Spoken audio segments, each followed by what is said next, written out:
In this video, I want to tell you something about a pretty new feature in Cubase, and it is the 8-band filter frequency. In this case, the version Frequency 2, and it has been updated for the looks and also for the dynamic functions. At first, I want to give a brief overview over the different things you can find inside Frequency, and then I will be talking about how you can use this filter to improve your sound. So in the top row, you have the same features than in the most Cubase plugins. You have a on-off button, a bypass function, your two buttons for read and write automation data. You have a button for an A/B comparison, where you can store different versions of your settings and compare it by clicking on here. You have a button with you can copy settings from A to B. You have a sidechain function here and your sidechain routing window. You have different presets that you can choose from here. You have your little camera, which is for this plugin not really necessary because Cubase will know it, but if you have plugins that are from other producers, Cubase will probably not know it, and then you can click on this little camera symbol and the picture will be added to your plugin view. And you have your functions drop down, like show always on top, which is really helpful if you want to work here, but then like change the window and go back to frequency. Or if you keep it always on top, you can keep it here. You can still work over here and apply changes, but frequency will always be shown on top. You can use different functions that are also shown here. So you have, for example, your presets, you have your A/B comparison, you have sidechaining, but you also have some more features like the remote control editor, a possibility to put it pre or post fader, information about the plugin, and the generic view of the plugin, which gives you all the functions of frequency above each other with sliders.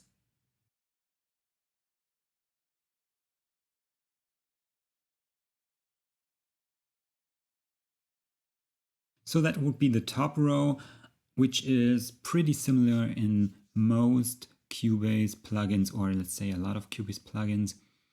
The rest is really specific for frequency.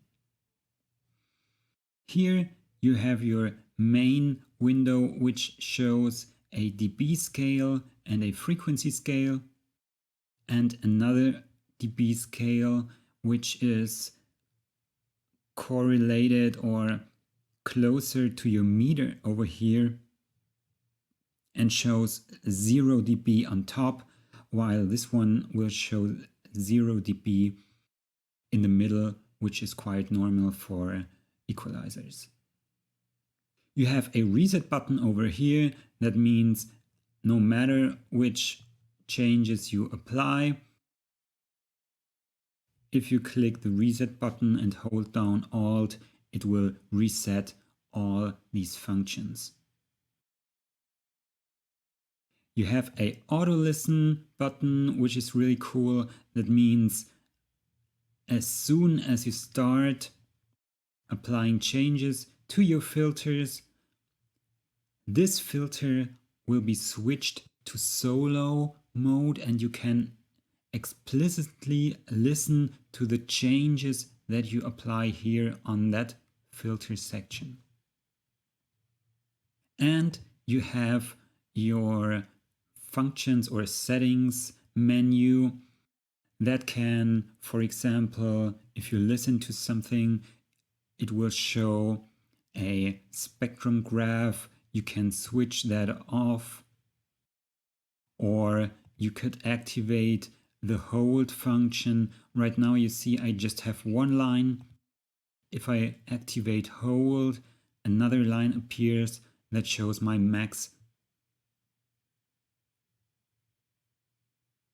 You can switch between this line view and bar graphs.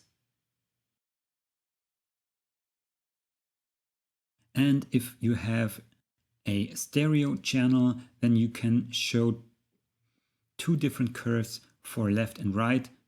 The one is green and the other one is yellow. If you want to see your spectrum curve very specifically, you probably want to hide your EQ curve.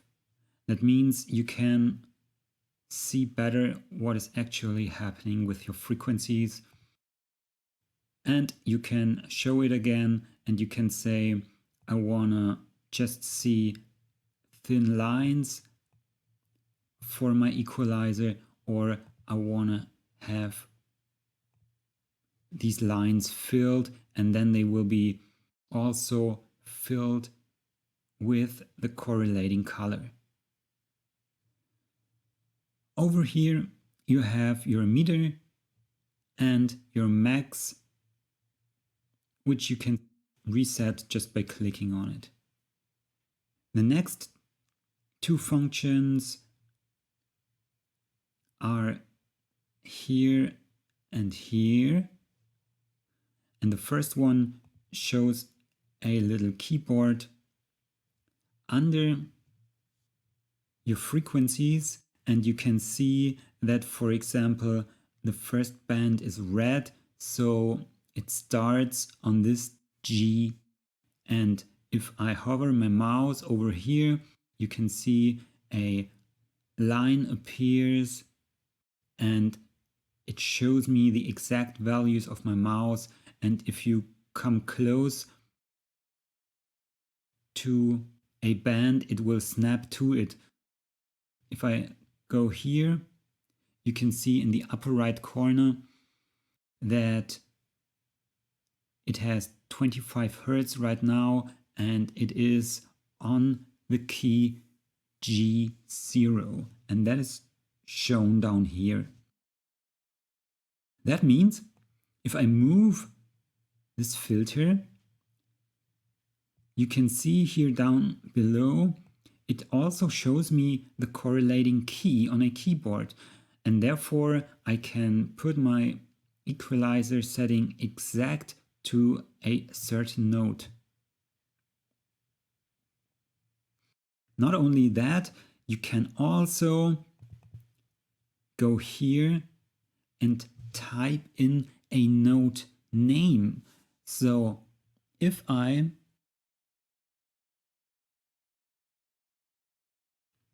type in a name,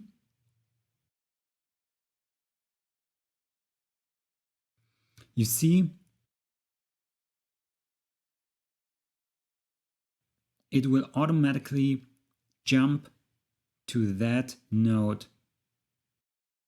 If you don't need it, you can just switch it off and it will maybe look a little bit less confusing in general.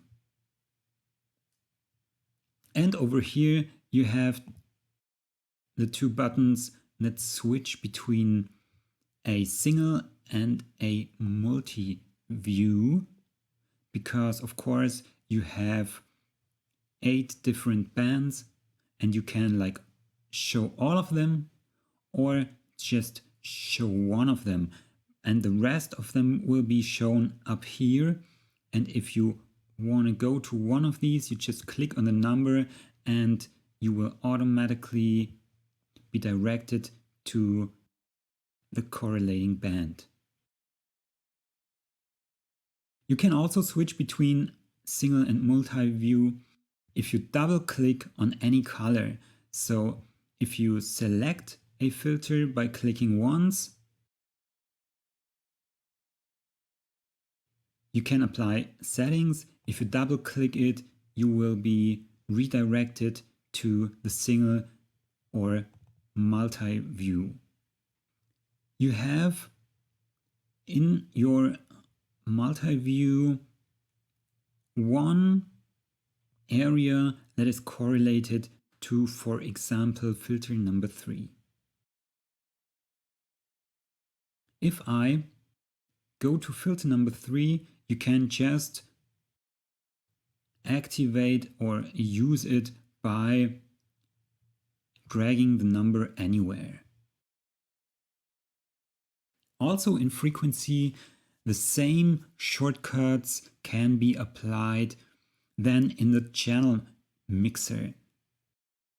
I have explained these in the shortcuts and key commands videos. So in short, these are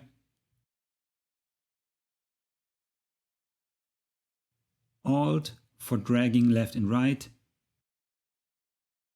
Control or Command for dragging up and down without changing the frequency, and Shift for changing the width of my bell.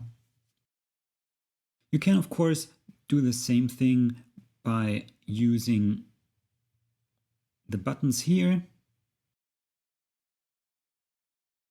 And of course, you can just grab the number, drag it around, and use your mouse wheel to adjust the width.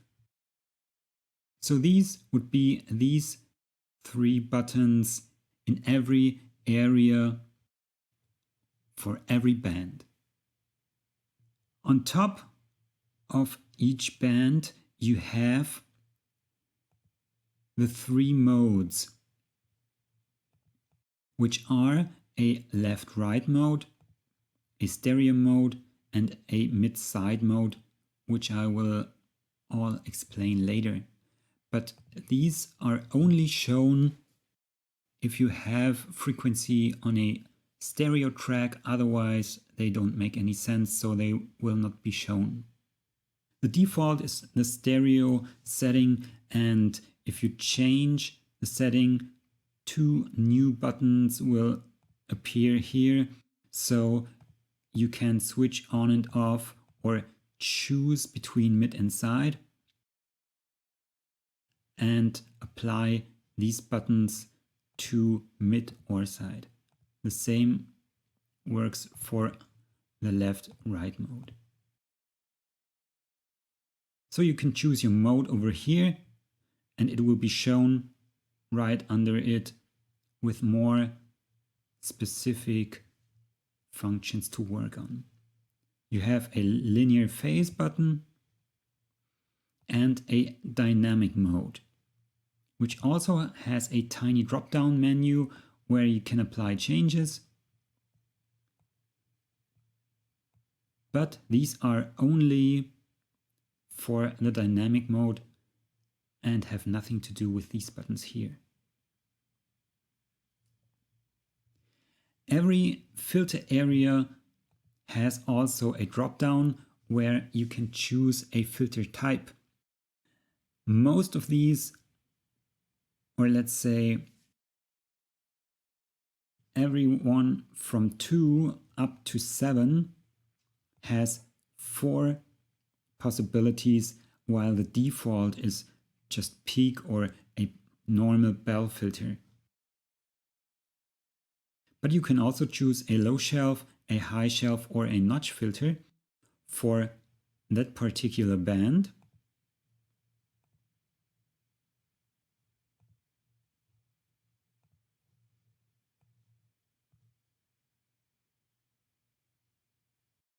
And The last one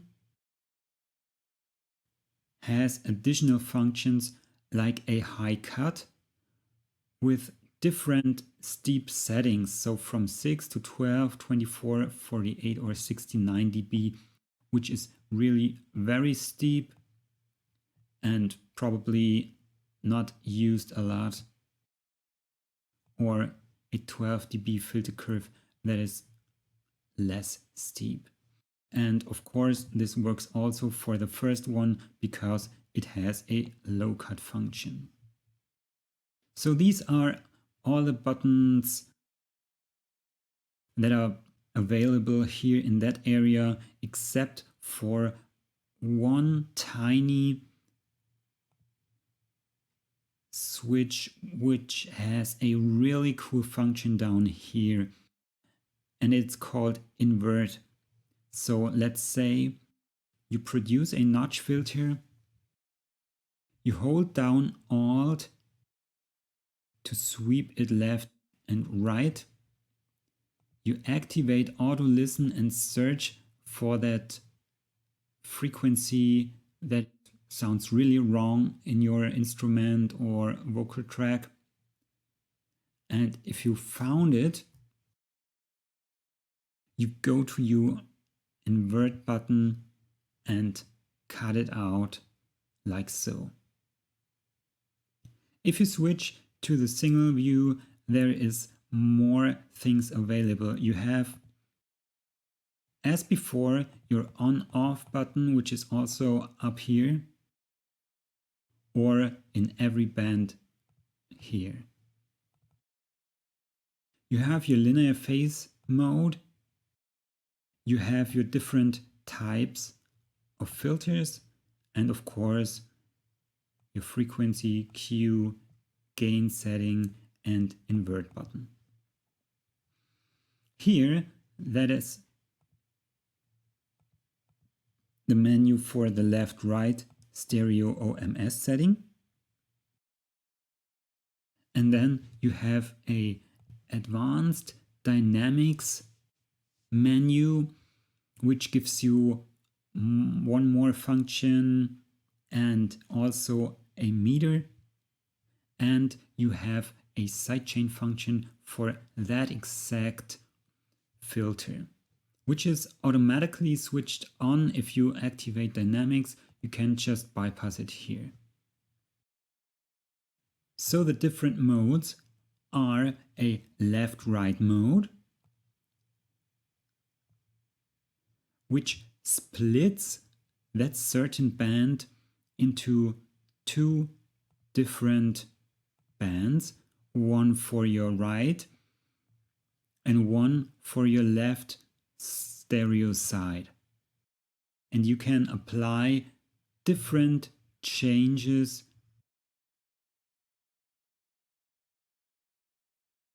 in one band to your left and right speakers, so to say. And that would make sense if you, for example, have panned an instrument or a voice very hard to one side and you just want to apply changes on this instrument that should not be applied on the other side of your panorama. Therefore, you can also switch on and off one of these two bands that is now split.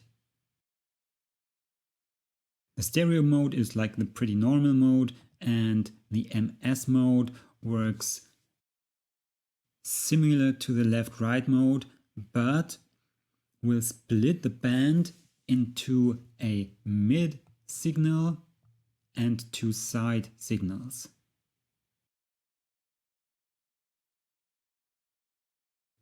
That would also make sense, for example, if you wanna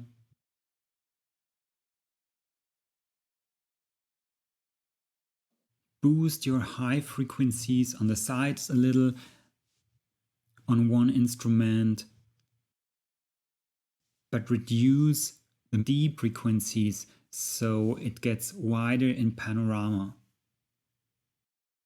Or the other way around, one instrument is maybe a bass or a very deep synth or a bass drum, and you don't need a lot of high frequencies on that, especially not on the sides, because you want these deep frequencies of that instrument boosted and reduced to the mid of your signal.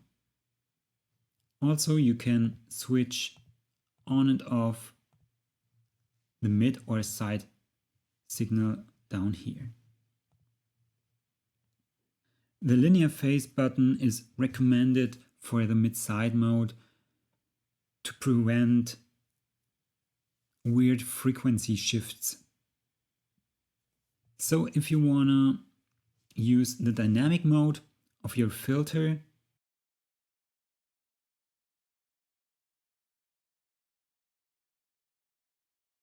it works like this. You see right now there's almost no difference between my normal filter setting and my dynamics filter setting, because I have my threshold so high that the dynamic section is kind of bypassed. I can see here my meter, and if I put my threshold that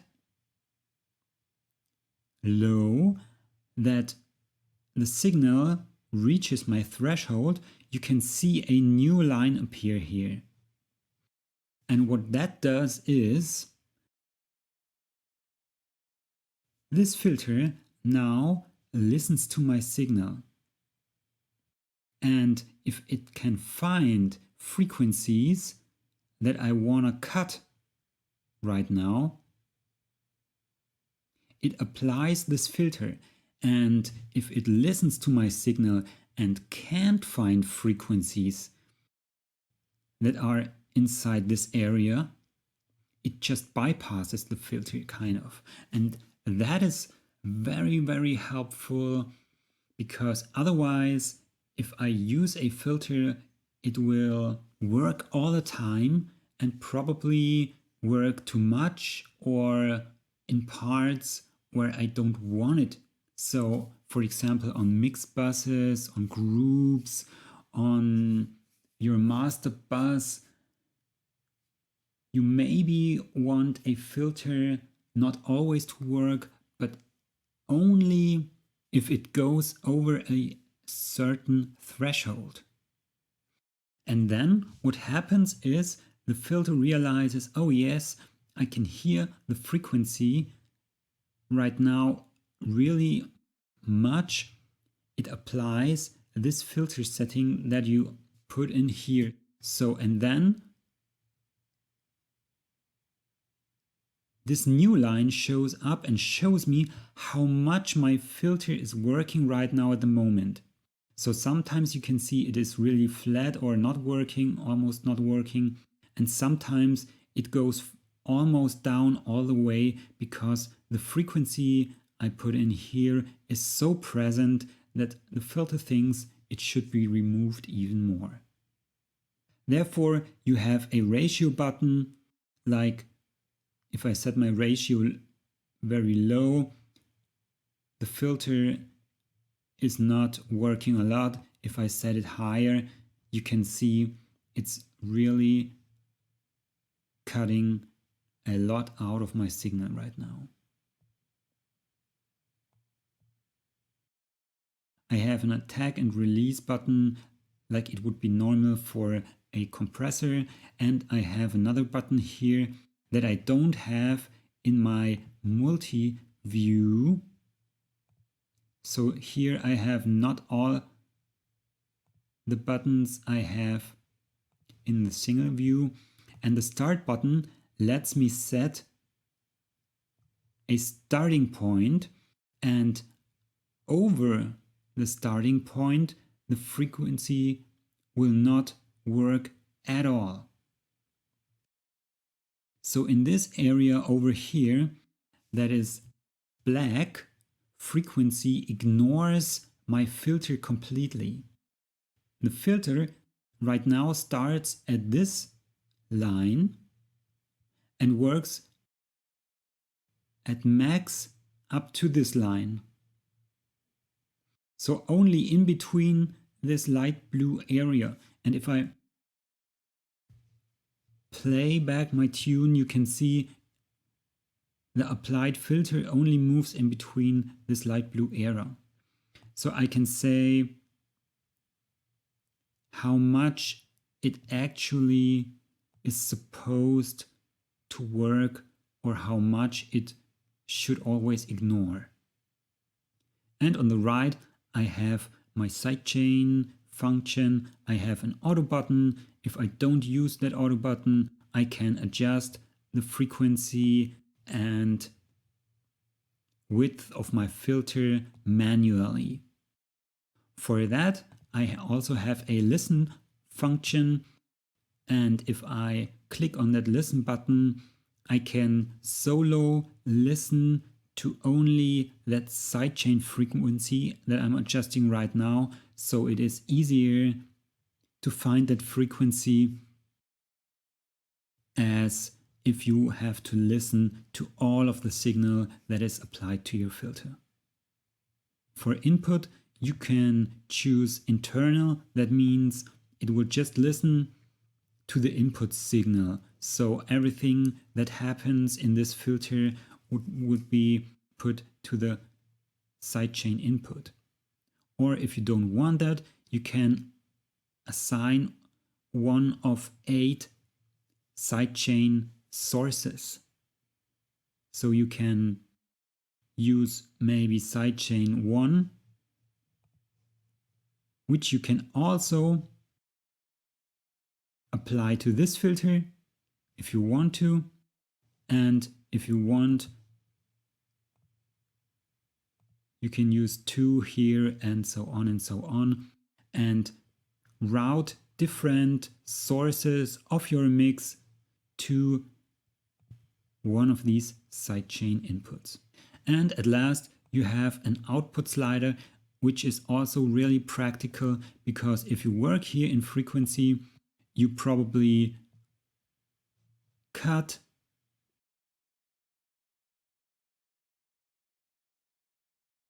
or boost a lot, and that changes, of course, how loud your signal becomes.